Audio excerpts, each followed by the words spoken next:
ایک اور اہم خبر آپ کو دیں کہ ایک اور گلوکار نے سیاست کے میدان میں انٹری دی ہے۔ گلوکار جواد احمد نے اپنی سیاسی جماعت کی رجسٹریشن کے لیے درخواست دے دی ہے الیکشن کمیشن میں، اور جواد احمد کا ایسے میں موقف یہ ہے کہ درخواست میں نے دے دی ہے، اب دیکھنا یہ ہے کہ الیکشن کمیشن اس پر کیا فیصلہ کرتا ہے۔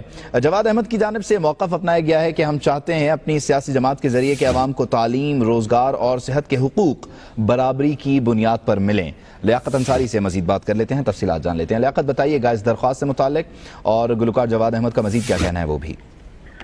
جی بالکل، بالآخر گلوکار جواد احمد نے بھی سیاست کے خاردار راستے جو ہیں خاردار راستے ان پر قدم رکھ دیا ہے، اور بالآخر اپنی سیاسی جماعت کے لیے الیکشن کمیشن آف پاکستان میں اسلام آباد میں رجسٹریشن کی درخواست دے دی ہے۔